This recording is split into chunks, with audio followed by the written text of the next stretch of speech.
gravando.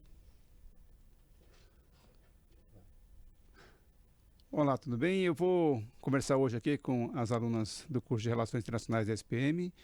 Primeiro eu quero me apresentar, meu nome é Alexandre Errara, sou o coordenador do curso de Relações Internacionais e também participante aqui, coordenador do projeto que nós chamamos aqui de Seed Program, que é uma parceria com a Goro Association, que é nosso parceiro lá do Japão, e que promove uma colaboração acadêmica entre estudantes aqui do Brasil, no caso a SPM, mas também de outros países, no caso a Colômbia, a Argentina e do próprio Japão. E a nossa atividade hoje aqui é um bate-papo para contar um pouco da experiência que foi isso lá no Japão. Então estamos aqui hoje com a Eduarda, com a Afne e com a Priscila, e cada uma delas eu queria primeiro que pudesse se apresentar, para quem estiver nos assistindo, para que depois a gente possa começar a nossa conversa. Então, começando aqui pela ordem.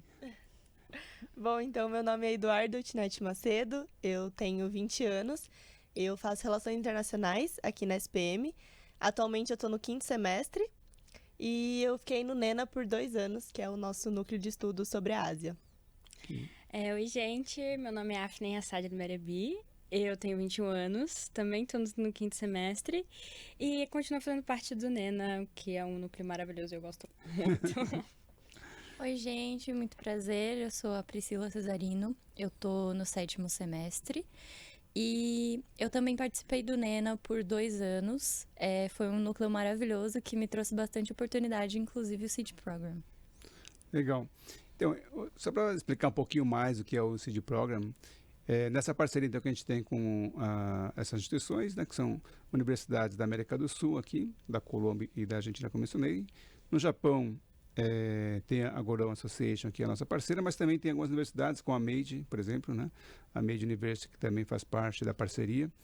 E nesse projeto, trabalhamos aí mais ou menos uns 6 meses com atividades online, Os estudantes aqui da SPM são selecionados, a gente faz reuniões quinzenais de maneira online, onde há a possibilidade de conhecer primeiro quais são as demandas das empresas japonesas, Então isso que no começo a gente recebe ali as demandas, o que as empresas japonesas querem em relação aos estudantes, em termos de projeto, e durante 6 meses trabalhamos em cima desse projeto, A gente, na verdade, elas trabalharam, porque eu não.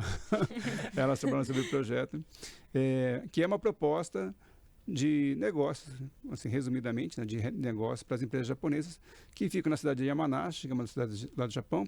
Para ter uma referência, a cidade de Yamanashi é onde fica o Monte Fuji, Então, a província de Yamanashi onde fica o Monte Fuji. Aí o Monte Fuji todo mundo conhece. E essa é uma das cidades do Japão que está envelhecendo, assim como todo o Japão. E uma das preocupações, então, é que se consiga revitalizar a economia e que dessa forma, com a revitalização da economia, os jovens permaneçam na cidade lá de Yamanashi, na província, e mais do que isso, até atraia novamente os jovens para lá. Então as empresas estão preocupadas com isso e foi com essa finalidade então que temos desenvolvido o projeto. No ano de 2023 foi a segunda edição, a primeira foi em 2022 e a segunda edição em 2023. Em 2024 já estamos no processo aí, de organização para a edição de 2024. Em 2023, nós tivemos, então, projetos com empresas ou setores diferentes. Aí eu queria um pouquinho agora que vocês falassem um pouquinho de cada setor, Como é que foi a participação, qual o setor que vocês participaram ou a empresa que tiveram contato. Bom, o meu grupo era sobre o grupo de vinho, então a gente ficou com a empresa Lorient Wine, e foi muito bacana que a gente pôde visitar mesmo a empresa, entender um pouco da produção, entender todo o processo e falar com o dono, falar com todo mundo que faz parte da empresa mesmo. Só no caso do vinho em particular, porque você falava vinho no Japão, saquê, ok, Mas vinho, Como é que foi para você essa coisa de fazer um trabalho para uma vinícola japonesa? Eu acho que foi o mais chocante, assim, mas quando perguntaram quais áreas a gente gostaria, qual grupo a gente gostaria de entrar, eu coloquei o vinho por essa curiosidade mesmo, Porque o saquê eu já conhecia, mas o vinho realmente eu nunca tinha ouvido falar. E eu acho que foi uma experiência muito legal, porque pesquisando, toda a pesquisa que a gente fez, a gente viu que realmente é um setor muito em alta lá no Japão. Os vinhos eles são bem diferentes dos vinhos que a gente consome aqui, mas é bem promissora a empresa e esse setor lá. Uhum. Ok. Afine? Eu participei do grupo Têxtil, então a gente fez uma pesquisa sobre a empresa Hikari Yorimono, que é uma empresa japonesa familiar lá no Japão, né? Japonesa. Puts. E a gente fez uma pesquisa baseada tanto no mercado têxtil aqui do Brasil, Colômbia, Argentina, para a gente adquirir as informações e também, obviamente, do Japão. E o setor têxtil ele não tem tanta força lá na região. Na região não, Yamanashi tem força mais no Japão em si, mas pelo menos na Hikari Yorimono a gente viu que é uma empresa que produz têxtil não só como uma forma de vender, mas é uma questão cultural para Yamanashi. Uhum. E aí a gente aprendeu muita coisa, tanto quanto as imagens que tem nos próprios tecidos e também como eles colorem os tecidos com a água do Monte Fuji. Então, uma água tipo, Que chique, hein? muito chique, né? Nossa, gente, e é uma produção muito, muito, muito, muito complexa, com máquinas assim acho que antes de Cristo, que é tão antigo. Mas é magnífico ver que essa empresa não importa só em vender, como também em trazer a sua cultura, porque esse tecido não é usado só em roupas tradicionais japonesas, mas também é utilizado no Koshuencho, que é um caderno, eu diria, especialmente japonês, para carimbos, assim. E aí a gente trabalhou muito com esse caderno e a gente aprendeu muito. É muito, muito cultural e é muito lindo. Ah, legal. Nossa, o japonês ficou muito bom na palavra, pronúncia aí. Né, Pro? Eu fiquei fluente. 2 semanas eu já tava conversando com todo mundo naquele Japão. Amiga de todo mundo. Legal, Priscila. Eu trabalhei no setor de saquê. Eu, junto com o meu grupo, a gente ficou responsável pela empresa Taikan Sake, que basicamente era uma empresa, né, pequena, também bem tradicional do Japão, né? O dono era um senhorzinho, assim. E a gente chegou a visitar a fábrica que ele fazia saquê. Também era de uma maneira até que bem tradicional, né? Embora tivessem alguns equipamentos ali para facilitar a execução. A gente experimentou as várias etapas do saquê, inclusive uma placa de arroz, assim, alcoólica, que era muito gostosa. Mas foi, assim, uma experiência incrível, deu para aprender muita coisa. A gente viu todos os processos de fabricação e de maturação do saquê. Além também da gente poder experimentar os diferentes tipos de saquê e até licores com saquê que ele fazia lá naquela fábrica, né? Foi ótimo que a gente conseguiu comprar ao preço de custo, praticamente, levar para casa. Mas foi uma experiência maravilhosa, assim, cheia de aprendizado. Eu gostei bastante. Essa plaquinha do saquê, só para explicar, né, o que é a plaquinha do saquê, é que o saquê é feito de arroz, e aí uma das partes do processo é esse... prensar o arroz. Prensar o arroz, né? E aí sobra lá o resíduo, né, dessa prensa, e aí uma delas forma essa plaquinha. Em alguns casos, essa plaquinha, esse resíduo do saquê, o pessoal faz também uma bebida que é assim, mais comum, que chama amazake, né, que é um saquê, é feito com esse produto, mas não é alcoólico, assim, então as pessoas tomam. Então, e no frio o pessoal toma bastante, né? Ao invés de tomar o saquê, toma esse amazake, que é um saquê doce, vamos dizer assim. Dá para usar também. Legal. Em relação à experiência de vocês, né? Quer dizer, participar de um projeto desse multinacional, porque na verdade eram vários países, né? Com o Japão, culturas diferentes, né? Como é que foi para vocês essa experiência? Eu acho que esse é o principal, assim, do projeto, porque o objetivo dele, eu acredito que para mais do que ajudar as empresas de lá a conhecer o Japão, esse lado empresarial, que também foi muito importante, mas essa troca de experiências culturais mesmo. Então, conhecer as pessoas que a gente conheceu, fazer as amizades que a gente fez. E por mais que a cultura era muito diferente, estava todo mundo ali com um objetivo. E então a amizade, assim, surgiu muito fácil. Foi muito bacana aprender não só sobre a cultura do Japão, mas da Argentina, da Colômbia. Foi uma experiência incrível. E lá, na própria empresa também, que a gente foi visitar, como eu falei que a gente participou de cada processo, a Pri falou, era um senhorzinho, na nossa também, a gente viu o pai dele, então, onde tudo começou, bem tradicional do Japão mesmo. E ele mostrou cada etapa da produção, então você tá ali participando, é algo que você não consegue aprender só lendo, né? Você tem que viver aquilo para entender mesmo. Então, foi uma experiência muito linda, assim, muito, muito única. Costumo dizer, né? Experiência você não ensina, experiência você experimenta, É, né? e não tem como contar. Não tem como contar.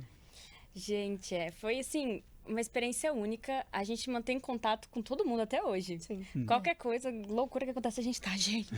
Sim, toda hora a gente se comunica. E tinha tanta cultura e tanto costume. A gente acabou experimentando comida da Colômbia, que eles trouxeram pro Japão. Tinha até um coreano no meio. Nossa, e aí a troca cultural foi extremamente rica. Tinha coisas que eu acreditava, questões que eram estereótipos, se acabaram se quebrando, e a gente criou uma amizade muito única. E assim, a questão, como a Duda falou, de todas as empresas no Japão, elas são muito familiares. Então, a gente não só aprendeu a economia, mas a gente também aprendeu a cultura, questão familiar, o quanto aquela comunidade de Yamanashi tá ligada, que eles não procuram só vender, eles procuram se conectar, trazer a comunidade para dentro do trabalho deles. Então, foi extremamente rico essa experiência, assim, única, vai estar marcado em mim para sempre. Priscila? Eu acho que lidar com a interação multicultural é sempre um desafio, né? Tem o seu lado bom e tem o seu lado ruim, porque às vezes a gente acaba pensando que alguma coisa vai acontecer, né? Vai ser um choque pra gente e no fim nem é tanto assim. Falando por mim, foi minha primeira vez fora do Brasil, então eu cheguei lá e eu realmente tive um choque cultural muito grande. Eu só tinha conversado com pessoas da América Latina por vídeo, né, por outros trabalhos interculturais que eu fiz. E para mim foi uma experiência muito rica, seja em quesitos culturais, né, seja em quesitos locais, de entender como funciona a dinâmica do Japão, de entender como funciona a dinâmica de trabalho de outras pessoas da região da América Latina e do Japão também. Eu acho que foi uma experiência muito legal. Como as meninas disseram, a gente acaba levando isso para a vida, né, muitos aprendizados. Eles têm formas de se conectar com as pessoas que são muito diferentes, mas que no fim acabam dando muito certo pra gente. A gente ainda mantém contato, a gente tem amizade, a gente tem lembranças, né? E eu acho que o momento ali propiciou tudo isso pra gente. Teve uma expressão em japonês que ensinaram pra gente, que é ichigo ichie, que é basicamente falar que as coisas elas acontecem em determinado momento e do jeito que tem que ser, né? E ele nunca vai se repetir. Eu acho que isso é uma das filosofias que eu levei para a vida, porque aquele momento foi muito importante para o meu crescimento pessoal e profissional. E eu acho que, em geral, é isso. Assim, a gente, né, conseguiu conquistar muitas coisas por meio dessa interação multicultural. Ah, legal. Bom, falando de aprendizado, lógico, a gente tem que falar de aprendizado aqui, de ensino. E eu queria perguntar para vocês, em relação àquilo, né, cada um está no momento do curso aqui da ESPM. Então, o que vocês puderam observar daquilo que vocês aprenderam aqui na SPM? O que ajudou? O que vocês acham que faltou em relação à participação nesse projeto que vocês fizeram? Aí cada um no seu respectivo projeto. Eu acho que foi mais importante do que eu achava que ia ser, porque normalmente a gente aprende as coisas na faculdade e é difícil aplicar ou imaginar elas aplicadas na prática, né? E realmente eu consegui ver diversas disciplinas aplicadas ali. Então, por exemplo, a gente tem aula de pesquisa, né? Pesquisa de mercado, e foi uma das principais coisas que a gente teve que fazer para entender mesmo a empresa, entender onde ela ia se posicionar. E outra coisa também foi de sustentabilidade, que era um fator muito importante no Seed Program. A gente sempre buscava muito isso. E a gente tem diversas aulas aqui que falam sobre isso, a gente sempre reforça a importância disso nas empresas. E então eu acho que foi uma coisa que ajudou muito, assim. Legal. Como a Duda falou, a pesquisa de mercado foi a principal. A gente fez tanta pesquisa assim, e durou um projeto de 6 meses, né? Então foi muita pesquisa. E o principal foi o survey, que se baseia na pesquisa de mercado. A gente usou muito, assim, eu diria, marketing também, uma junção de todas as aulas de marketing que a gente tem todo semestre. A gente teve que pesquisar cada mercado de cada país e fazer o survey e analisar. Então, acho que diria que nas aulas de marketing foi o que mais ajudou a gente a entender esse mercado. E foi praticamente isso que eu consegui identificar. Legal.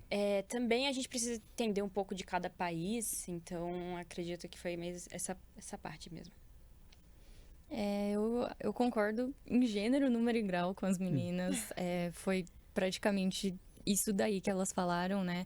A gente teve que lidar com surveys, teve que lidar com a questão mercadológica também no nosso trabalho, né? Mas a gente também teve que lidar muito com as questões do ESG, do Social Development Goals, que são muito importantes, né? E foram muito importantes durante a execução do nosso trabalho, principalmente por a gente estar lidando com um país que valoriza muito esse tipo de atividade. Então, foi muito diferente, foi um grande desafio, porque às vezes a gente acaba se perdendo um pouco na questão de encontrar informações a respeito de determinado local. Mas eu acho que valeu super a pena e também foram experiências que me trouxeram muito aprendizado, né? Para aprender a lidar com esses dados, com como vêm esses documentos pra gente, eu acho que isso foi imprescindível. Legal.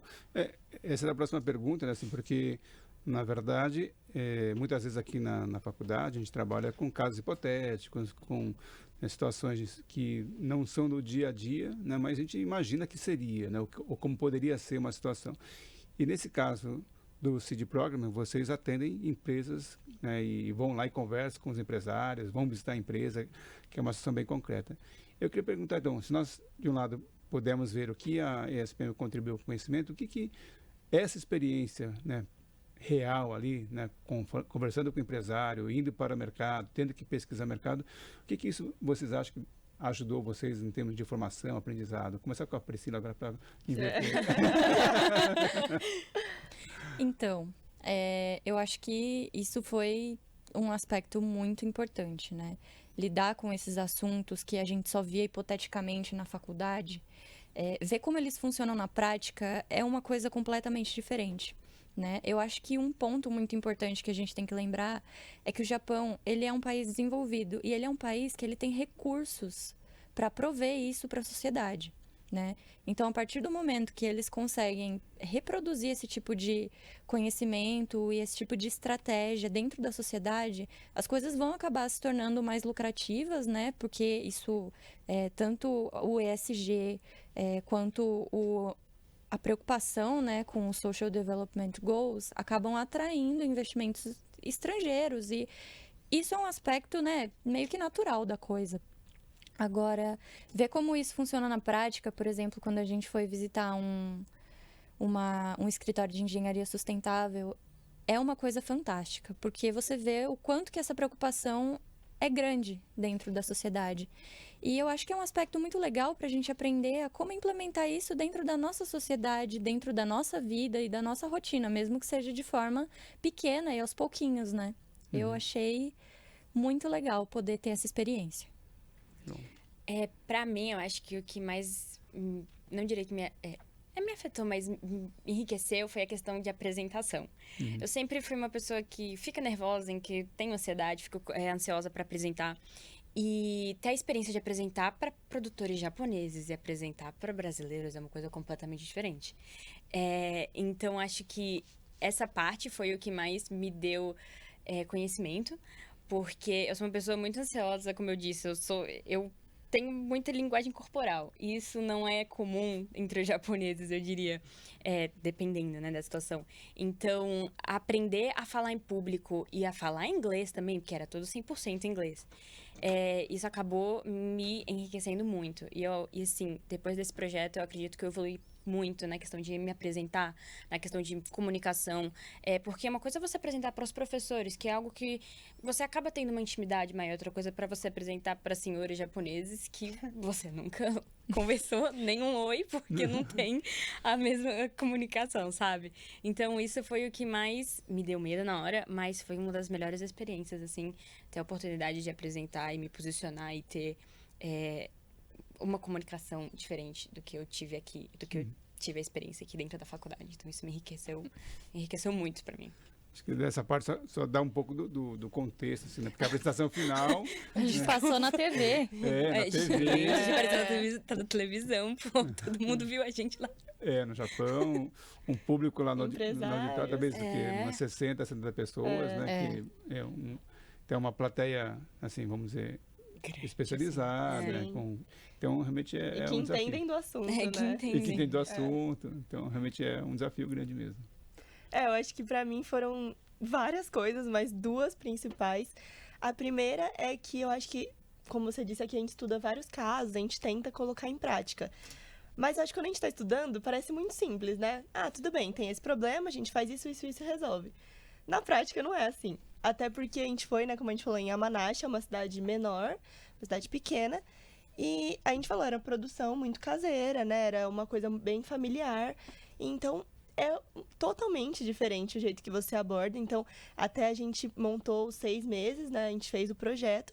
E quando a gente chegou lá, a gente falou, peraí, vamos ter que mudar algumas coisas, porque não é tão fácil assim. Então, eu acho que essa questão de se adaptar e ver que a realidade é diferente, né? E a segunda coisa, eu acho que foi a questão que é a cultura, né? Mas da pontualidade, por exemplo, e a maneira como são feitas as reuniões. Porque é uma coisa que aqui a gente não tem costume, eu acho que não é uma coisa que a gente para pensar no nosso dia a dia aqui na faculdade, não é uma coisa que a gente se aprende, né? Tem que ser vivido. E aí lá, realmente, né? Era extremamente pontual, as reuniões começavam e acabavam naquele horário, então a nossa programação tinha que ser totalmente pensada pra dar tudo certo e não desapontar ninguém, né? Chega a acontecer Ai, bem. gente, Não perder o trem. A gente tá lembrando. sair teve- correndo na chuva. Teve correndo um na chuva. caso específico que a gente acabou se atrasando e o trem lá é muito confuso, o Gente sistema de do trem céu. metrô. Muito E confuso. tipo assim, tem uns trens que eles passam todos no mesmo trilho, mas são linhas diferentes. E aí, a gente acabou perdendo um trem que ele só ia passar 15 minutos depois. E aí, quando a gente chegou no hotel, o coordenador chamou todo mundo pra conversar e falou: gente, vocês perderam o trem, né? Não Primeira pode. e última vez. Primeira e última vez. E eu lembro que foi um choque, assim, porque 15 na minutos. nossa cabeça foram só 15 minutos, mas pra eles é tipo 15 minutos do tempo de cada um que tá ali que perdeu, né? 15 minutos pra gente é tipo, tô no horário. Pra eles, não. Você atrasou 1 minuto, meu Deus do céu. Foi muito louco essa experiência, mas muito legal.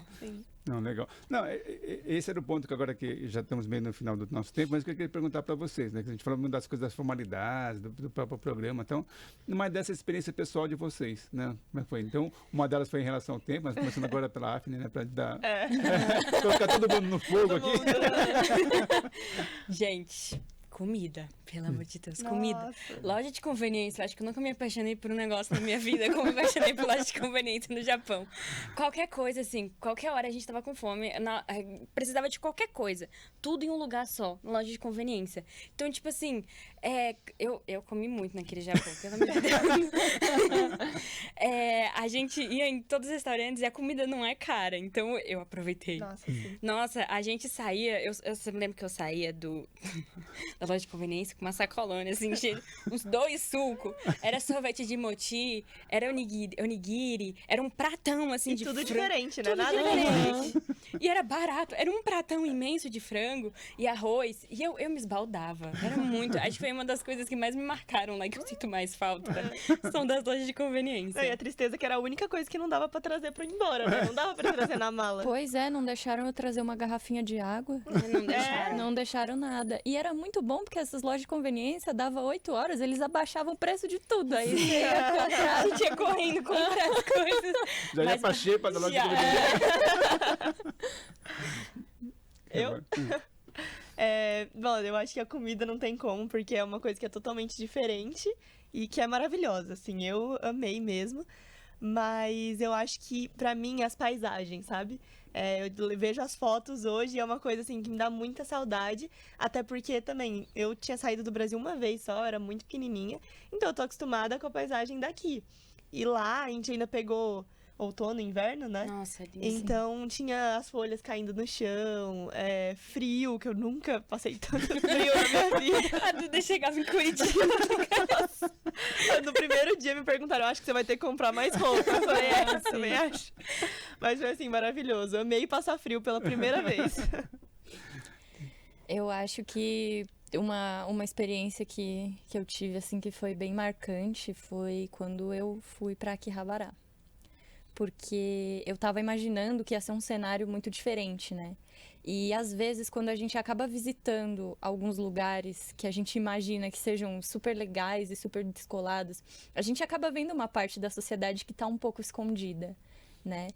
Então, eu acabei vendo algumas coisas, né? Por exemplo, meninas entregando alguns panfletos que eu achei um pouco diferente, assim, né? Achei... Né, me questionei, por que será que elas estão fazendo isso, né? São muito jovens já trabalhando.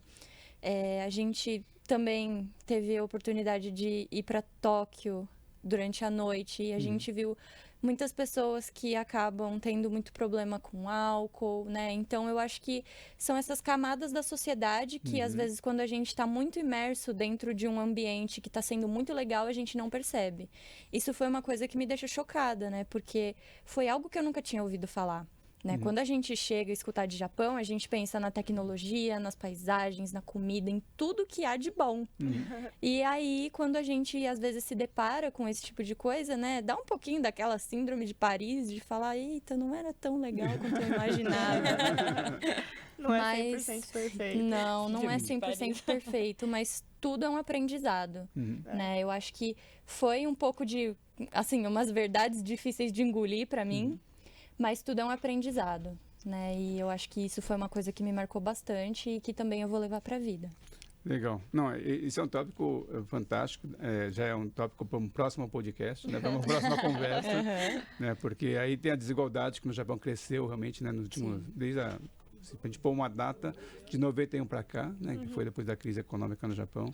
Então, a desigualdade aumentou bastante. Você encontra pessoas, né, moradoras de rua, sem tetos, lá que não tinham, assim, era muito difícil, mas hoje tem esses casos, né? Tem outro lado que é da sexualidade no Japão, que aí é um tema para vários podcasts. Então, quem vai lá e vê e percebe que assim, é um mundo que fica naquele lugar mais escurinho, mas que tem muita coisa que acontece, também é uma discussão da relação familiar, dos jovens, dos adultos, né? Que é muita coisa que dá para discutir. Mas, como você falou, né, Duda? A experiência tem que ir lá para saber, né? Porque senão você não consegue ver isso, né, por aí no dia a dia. Não, queria agradecer bastante a vocês, nosso tempo já está no final mesmo. E abrir um último momento aí, 1 minuto para cada uma, para fazer uma palavra final do CID Program, do que vocês quiserem. Eu acho que não tem como, né? A palavra é que eu sou muito grata por essa experiência mesmo. É uma coisa que eu nunca imaginei, nem perto, né? Eu acho que nem nos melhores sonhos eu imaginei que isso ia acontecer. E foi tão natural, foi um processo tão gostoso, tão rico, que eu sou muito grata, de verdade. E quem puder, quem tiver oportunidade, busquem. Vão, se inscrevam, porque vale mais do que a pena. Realmente. Inscrições para 2024 tá. Olha lá, fiquem atentos. Mas eu só tenho a agradecer mesmo pela oportunidade. Eu vou concordar com a Duda, eu sou extremamente grata. Eu ganhei tanto conhecimento, tanto acadêmico quanto cultural. Eu ganhei amizades únicas, experiências únicas. E poder viver aquelas 2 semanas, para mim, foi, acho que, um dos momentos mais marcantes da minha vida. Então, eu sou extremamente grata. Eu assim, até hoje eu não acredito que eu tive essa oportunidade. Até hoje eu não acredito, pra mim não acabou, porque a gente ganhou amigos, assim, que acho que o que mais marcou pra mim foi a conexão que a gente teve com as pessoas lá dentro. Então, isso me deixou, assim, marcada pra sempre. E muito conhecimento que eu ganhei, que eu nem sabia que seria capaz, mas muitas experiências. Então, eu sou grata também. Eternamente grata. Eu vou concordar com as meninas. Para mim, eu também sou extremamente grata a essa oportunidade e principalmente ao tanto de memórias que eu pude colecionar, porque a gente não vai repetir esse momento nunca mais, ele não vai acontecer da mesma forma. Ichigo-ichi.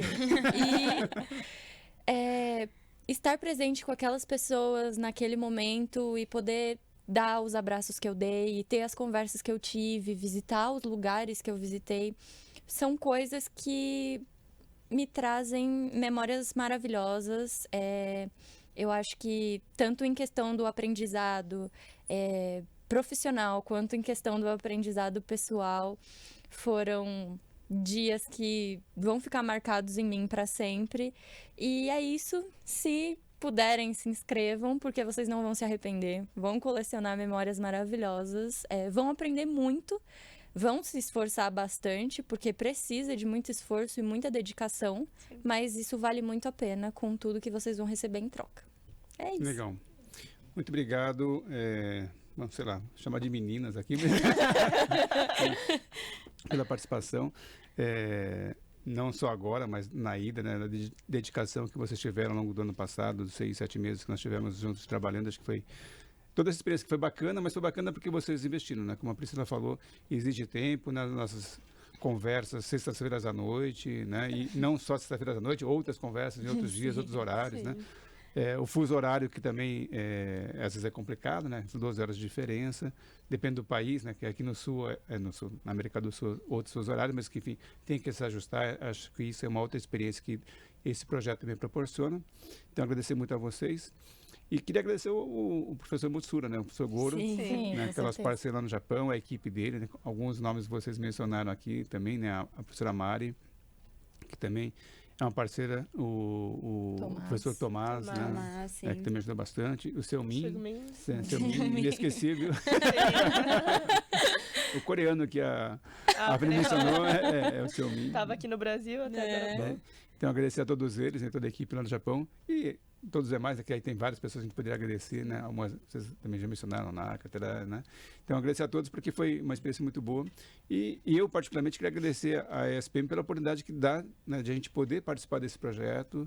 Né? Esperamos que este ano também a gente vai ter, com certeza, né? E nos próximos anos que a gente possa proporcionar essa oportunidade, não só para vocês, né? Mas agora também para outros estudantes que vêm aí pela frente, tá? Muito obrigado mais uma vez a todas. Obrigada. Obrigada. Valeu, gente. Tchau.